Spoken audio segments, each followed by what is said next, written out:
Yo, the enemy's public, I gotta keep my eyes open. Pay attention, stop walking around like you blindfolded. This not the World Cup, but Nasir be kicking knowledge. This is the type of information you can never learn in college. It's time to fight back, it's no more trying to play it cool. We got interviews, podcasts, and got the latest news. So sit back and relax, we about to get it started. Earth is the canvas, and guess who's the con artist? They brainwashing us, the system corrupted. You are now rocking with the enemy's public. You are now rocking with the enemy's public. I said you are now rocking with the enemy's public. Hey.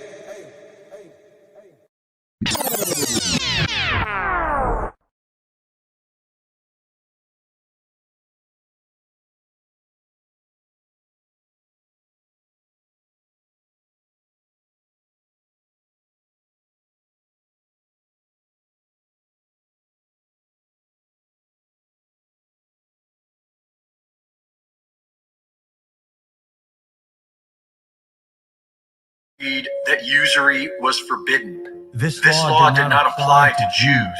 While the Torah admonishes usury, Talmudic law allows a Jew to practice usury with a non-Jew, and so money lending became primarily a Jewish business.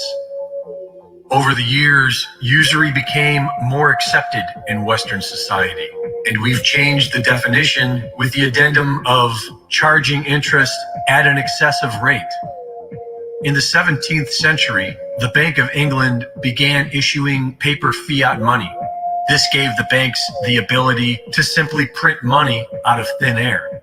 And for over a century, this was rightfully called out as fraud until it became public policy, known now as fractional reserve banking. What was once seen as immoral is now seen as normal. Many assume that the financial loans given out by the banks are coming from savings they hold for their depositors. But this is not true.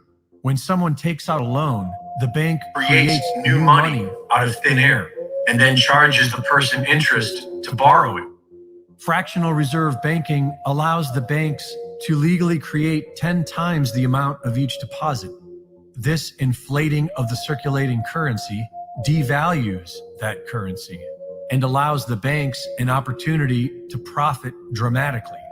The Federal Reserve Act of 1913 began a system of debt designed to inflate beyond its means until it implodes, the exact opposite of sound money. The banking cartel funded both sides of World War I, which led to the Great Depression, which led to the Emergency Banking Act of 1933, which ended the gold standard and made every dollar spent an IOU to further increase the debt, which is ultimately owed by the American people. The banking cartel funded both sides of World War II, which led to the Bretton Woods monetary system, which made the USD the world reserve currency, and gave central banks the option to go straight to the gold window of the US Treasury to exchange US dollars for physical gold. But by endlessly creating more debt, it became clear that the US had printed far beyond their gold reserves. And when several nations came to collect their gold, the federal government dishonorably closed the gold window. That's why when they issue us Social Security cards as little babies, we are born in debt. They pay off the debt with the people, and that's a travesty. And we had nothing to do with their wrongdoings, their wars, or their misappropriation of funds and printing fiat money that's worth nothing and backed by nothing besides military might. To maintain world reserve currency status, the U.S. turned to its military, guns for hire to Saudi Arabia in return for the petrodollar, and war with any nation who threatens USD dominance. A Ponzi scheme is an investment fraud that pays existing investors with funds collected from new investors. And that's what the bankers created. They profit exponentially off the people's debt. It was designed to collapse, and that's what it's doing now. All the markets are crashing. And the derivatives market alone is in the quadrillions, which is much more than the total financial assets of the entire. So when you put your money in these banks, just know that they are investing it, misappropriating it, and most case scenario, they're investing your money in something to your detriment. Entire world. There is nothing left to prop up the dollar. This Ponzi scheme is at its end.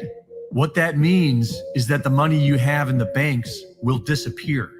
Everything will go to zero, and then we reset. How we do that will ultimately be up to the people. The banking cartel knows that the only way they can survive this collapse is to somehow convert everyone to an authoritarian CBDC. But without the people's trust, the banks will have problems with this. Many people will lose everything and will want nothing but justice from the old.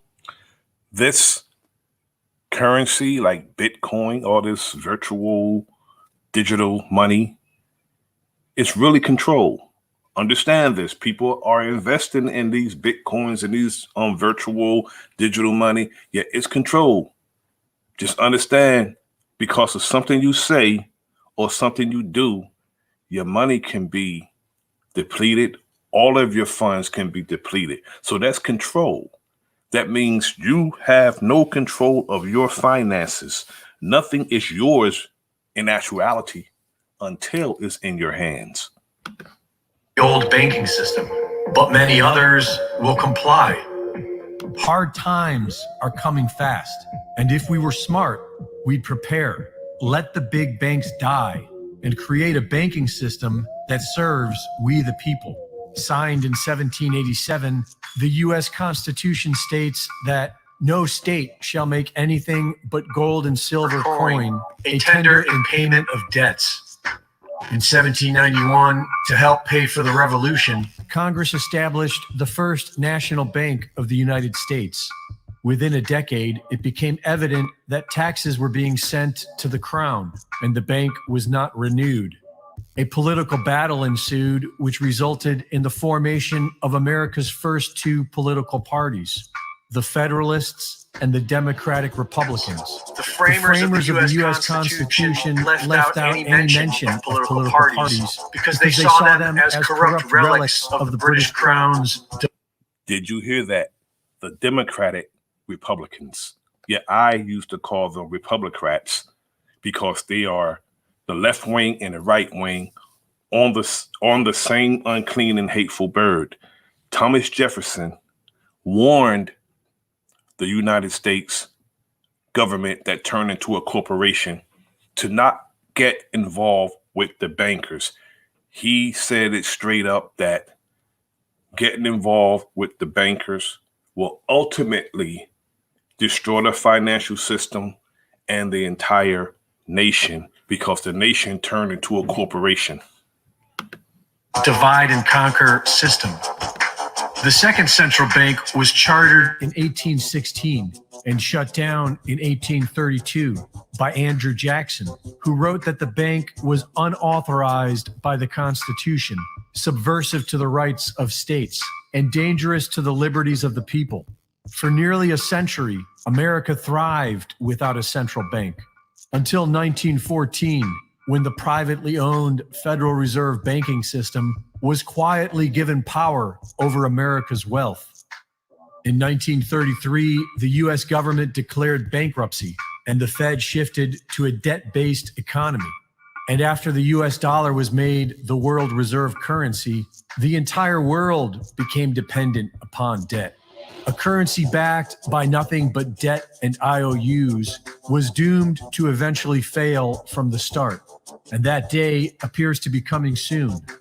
These big banks have funded wars and criminally profited off human suffering for decades. Credit Suisse alone has been fined over 50 times for over $10 billion for money laundering, fraud, espionage, drug trafficking, and stealing money from the people. The United States financed the war between Iran and Iraq, and they gave both sides weapons to kill each other. And just know that the contracts like Lockheed Martin, Halliburton, and others owned by like the vice president, Dick Cheney and Donald Rumsfeld and all their clique during the George W. Bush administration. Just understand that a lot of money was made off the wars as of recent as the war in Iran. That was really an unjust war. They went after Saddam Hussein because of a state-sponsored terrorist act in New York when they brought the World Trade Center down. Yet they went after Saddam Hussein and he had nothing to do with it. Just know this. It's all about the finance and it's all about putting a noble cause on it and to do wickedness all over the world, all in the name of fighting terrorism. Every person in the civilized world is now feeling the same financial pressure, being subjected by the U.S. Federal Reserve Bank. Nations of the world are buying up record amounts of gold. 3/4 of the world have joined BRICS to prepare for a new world reserve currency after the end of the U.S. dollar. Zimbabwe and Mexico are now joining BRICS.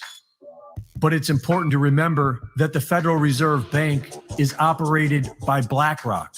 BlackRock is operated by the Rothschild City of London banking cartel. And so even if the Fed collapses, BRICS is most likely another proxy of this old banking cartel. The idea for BRICS was born in 2001 from Goldman Sachs. The Federal Reserve Bank's digital currency, FedCoin, is already hugely unpopular. CBDCs are being rejected upon arrival, but that is... Isn't it ironic that it was born in 2001? We all know what happened September 11th, 2001. A whole lot happened and was put into place that day. And stopping the federal government and the failing big banks from luring the population into their new nightmare system.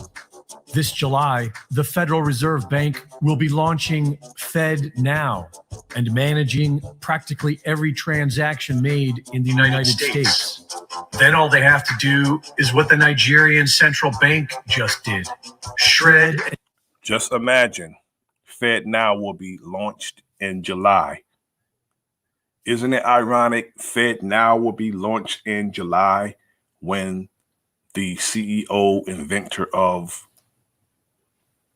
Cash App was just found stabbed to death, and Fed Now is going to be responsible and taking over every money transfer in the United States, or more than likely the world. It's not coincidental. And destroy mountains of cash and stop filling the ATMs. But we're not slaves yet. And if we want to have financial freedom, then it's time to fight back against the CBDC concept and return to lawful constitutional money. Oklahoma has a law in the works that will protect Oklahomans from being forced to adopt a CBDC. And Florida is now working on a law that will expressly prohibit the use of a CBDC. Florida's Governor Ron DeSantis is calling on other state governors to do the same and fight back against CBDC nationwide. At least a dozen states have passed laws to begin accepting gold and silver as cash, on the path to returning to a lawful constitutional money system. Several states have begun printing their own gold backs, a currency shaped like notes, made of thin layers of pure gold with a polymer coating. Yes, brothers and sisters, the fiat money is on its way out. The note that is legal tender for all debt, public and private, is on its way out. Making it easy to spend $1 worth of gold. And the free market has been busy figuring out blockchain banking since the Bitcoin white paper. We don't need a central bank or a government to manage our money, but we have to act now and prepare.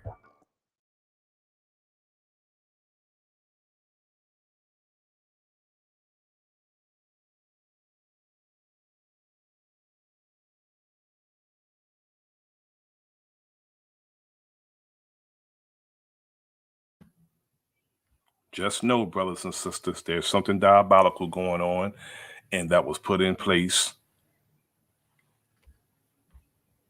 in 2001.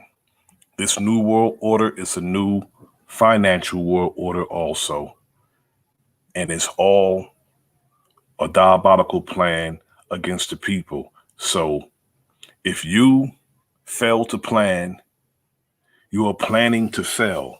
So, and we also should get out of letting the weapons of mass distraction distract us from what's really going on. Some of these people were sent to distract us.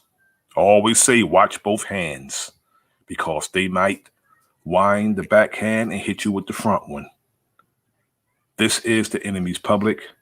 I am Bro.Nasir. Like, share, subscribe. Leave a comment in the comment section. Peace.